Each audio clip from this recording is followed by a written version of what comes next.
Well, I know he's going to bring the banter because he's been throwing shade at us for the last couple of days, I think, on my Facebook, introduced to me by Ryan Farden. So I think he's going to come with some good chat. CJ, are you there, man? I am indeed, fella. I am indeed. Evening, How, boys.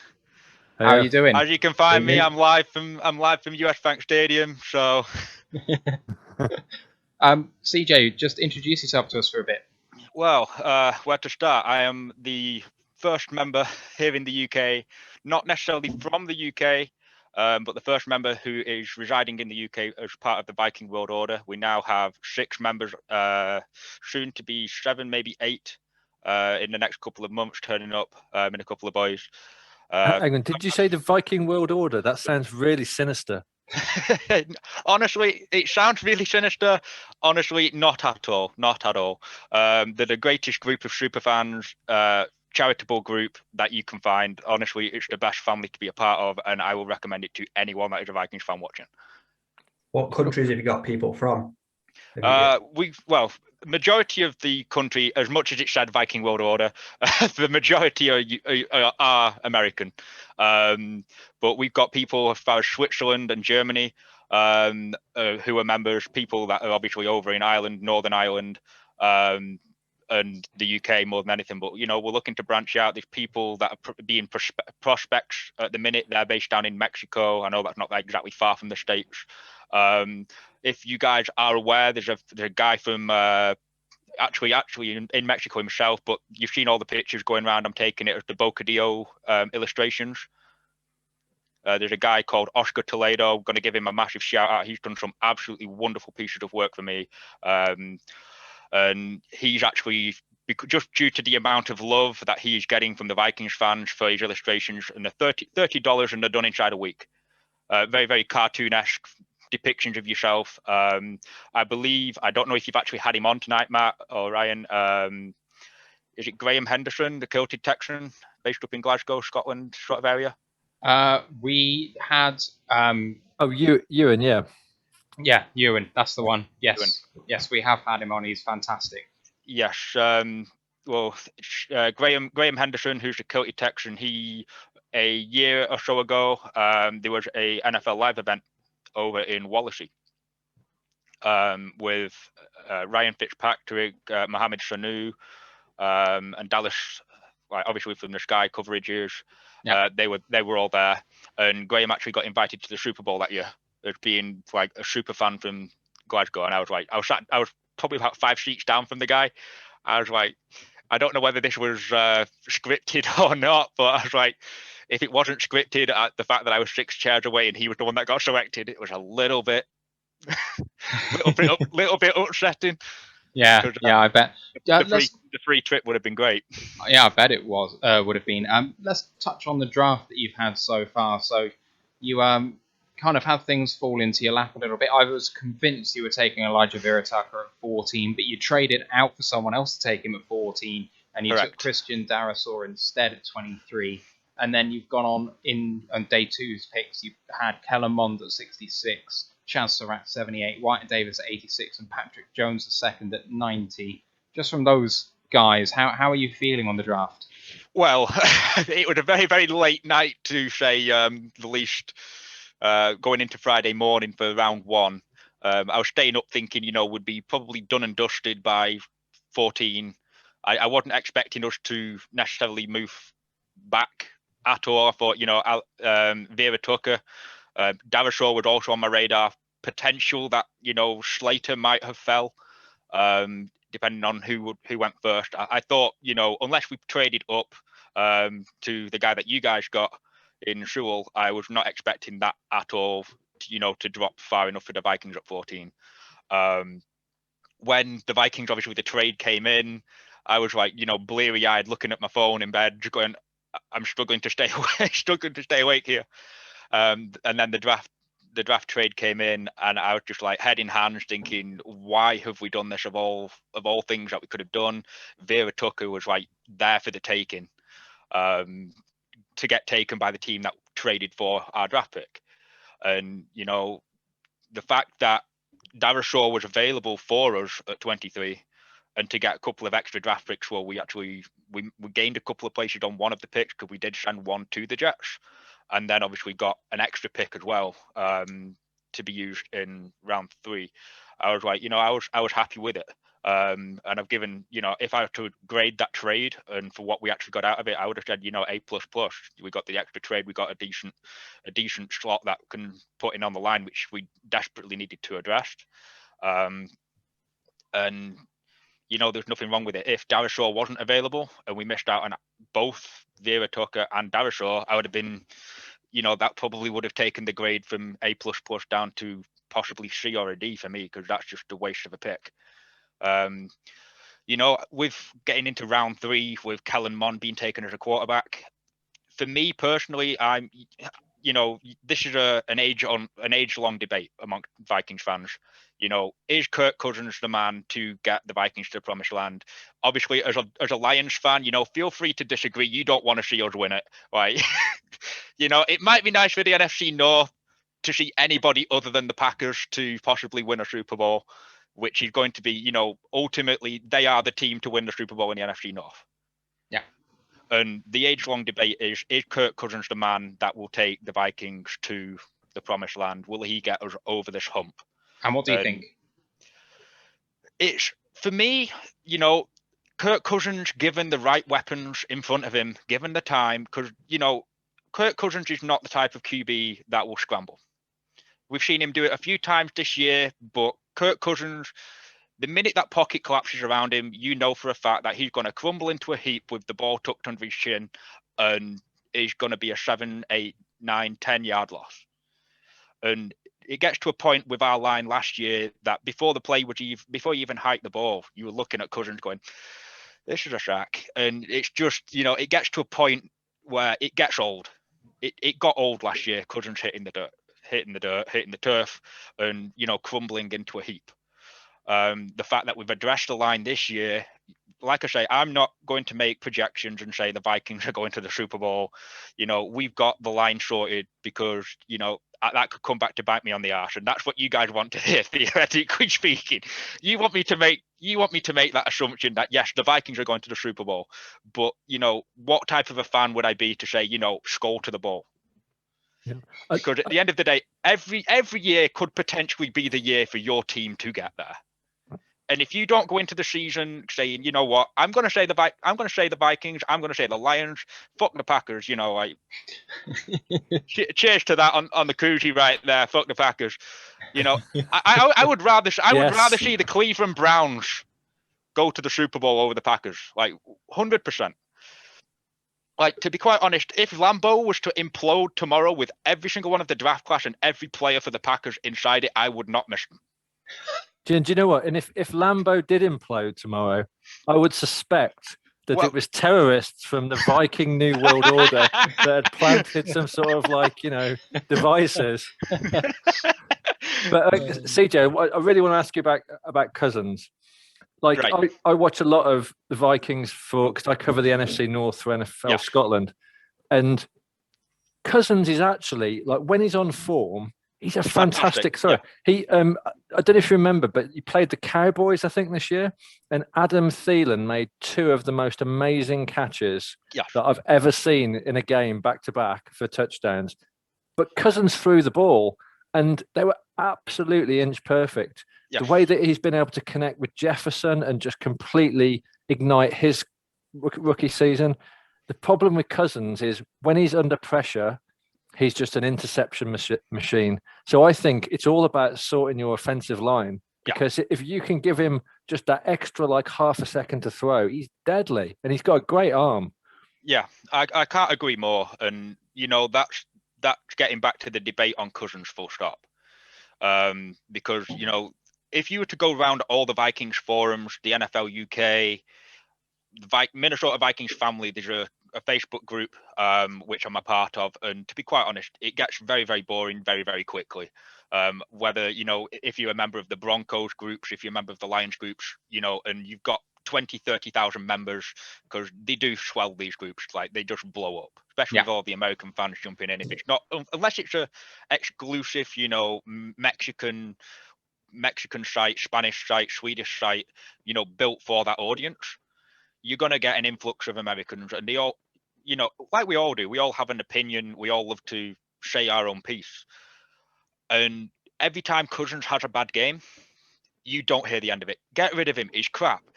Cousins can't do anything. I would be a better quarterback than Cousins. That's what you hear. Then when Cousins had a great game, like Steve said with the Cowboys, when he ignited the likes of Adam Thielen and when he ignites the likes of Jefferson, and they go off. They absolutely ball. They show out. Cousins throws for 300-400 yards a game. That's when you don't hear from the Cousins haters. No, it shuts them up for a while. Yeah, it does. It really does shut them up. I just got a quick question actually from one of our watchers. He says, "Why Kellen Mond? Is this a sign that Kirk's time, that they're setting the clock on his time? Not that he's going now, but they think that perhaps at the end of his current deal that they might be moving on from him." Well, it's, for me personally, I've actually wrote that down when I've prepared for the questions that you could potentially ask me about the players and what I thought about the pick. Because I was expecting you to ask me the questions. What was I thought? To be quite honest, I was very surprised but not shocked at Kellen Mond. I mean, to be quite honest, there was a lot of calls. I had 4 or 5 potential round 1 picks, and one of those was a wild shot at potentially picking up like Justin Fields, like Lance Fields, something like that. But then that would effectively, to me, have said this is what's going on with Cousins. Cousins is on borrowed time. Whereas, I was shocked to find Kellen Mond potentially come through, but I think in terms of where he was taken, 3rd round, potentially could have taken a quarterback, whoever was left in the 4th.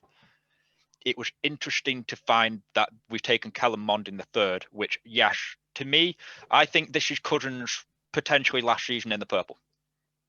I think he's got two years on his deal. 2 years on his deal, yeah. It's impossible to cut him.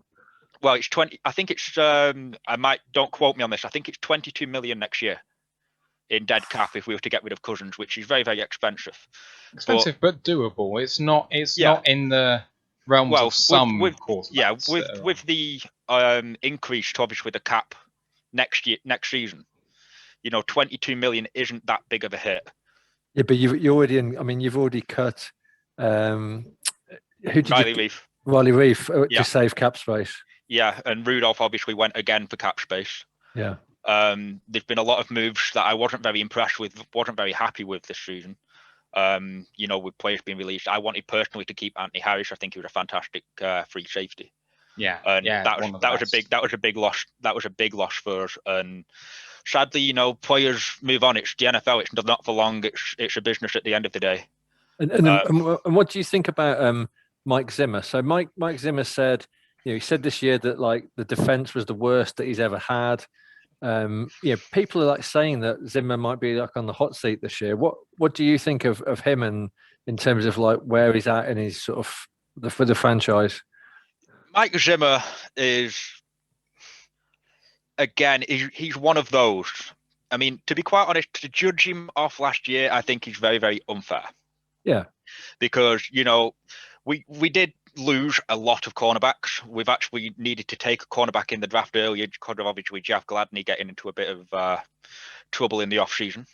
But you effectively rebuilt your entire defense 12 months ago. I think you had the most draft picks in the last draft, and you've got loads of draft picks this time. So it is a kind of defensive rebuild. It is. We are in the middle, like you say, of a defensive rebuild. And to be quite honest, if there's ever one coach, one head coach, one backroom unit that is going to make the most of a defensive rebuild, it's going to be Mike Zimmer and Dre Patterson.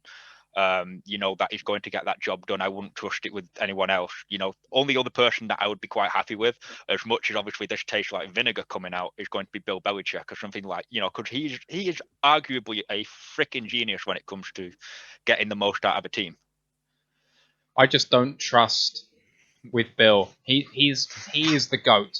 I think he is in just terms of what he's done, the longevity and the fact that Well, truth be told, if you don't get called for cheating, though, it is rather easy, isn't it? Yeah, I guess so. but just beyond that, I don't trust anyone who is the de facto defensive coordinator, head coach, GM, all in one. So what we've gone from here in terms of the Quindrisha era of we don't want very many people in the room because it's going to be too many voices, to let's get in as many voices as we can, but we're going to set up a structure so that it's not disruptive. Yeah. And you can see in our draft, it's the same old statement that too many cooks spoil the broth, isn't it? And too many chiefs, not enough Indians, cue the expression, so to speak. Yeah, but then if you have a look at our draft so far, I feel very differently with this draft compared to how I have done in the past. Now, Quinn's had maybe 1 or 2 good drafts in the 5 years he spent here, but most of the time you came away from it thinking, what the hell has just happened? And this one is a pleasant surprise, and I think it's as a direct result of the complete changes. So Belichick, to me, is a horrifying thought, because it's just too much power in the hands of one man. I don't like it. Yes. Do not like it. Anyway, sorry. I was just going to finalize and just say, if with the defensive side of the ball, I think now that we've got the full defensive line coming back, we've taken another edge in Patrick Jones second. He's going to play alongside Danielle Hunter on the opposite edge. We've got Dalvin Tomlinson and the other tackle in Michael Pierce coming back, which we didn't have last year. And that's going to make a huge difference to the first year secondary that we've got on the edges, which obviously doesn't put the same amount of pressure on them. And if you're not getting the pass rush, as obviously we discovered last year, that's a lot of an ask for rookie corners and slots to do the business. Yeah, we were relying on Anthony Harris and Harrison Smith to do the business and make sure that nothing did get into the end zone last year. You put a lot of pressure on them. Yeah, which I think is the reason why Anthony Harris got franchise tagged.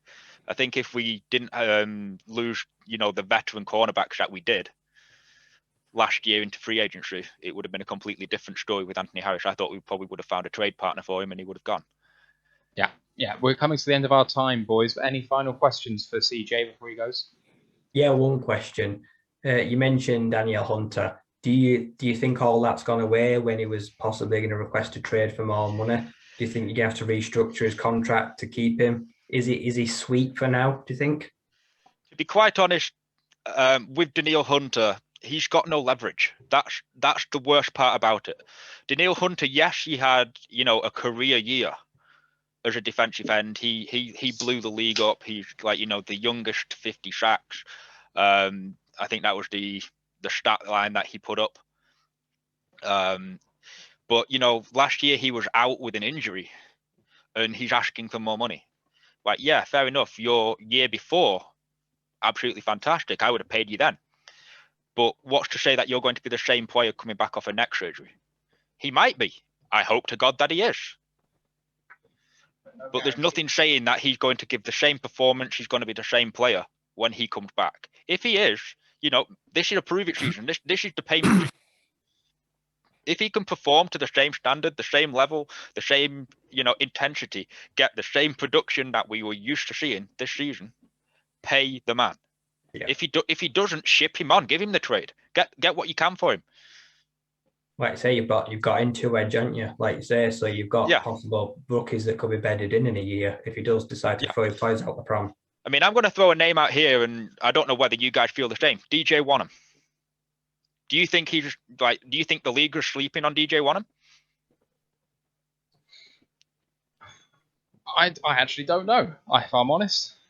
I mean, DJ Wonnum, yes, last year he didn't really get the push from, his teammates on the defensive line, but he came up with some pretty big plays. He has come out with some pretty big stops. He's broken the edge and he's got the tackle when it came about. And it's one of those. DJ Wonnum, a lot of people think, the reason why we picked up Patrick Jones is because DJ Wonnum isn't going to be the man going forward. He's always destined to be, a second string edge.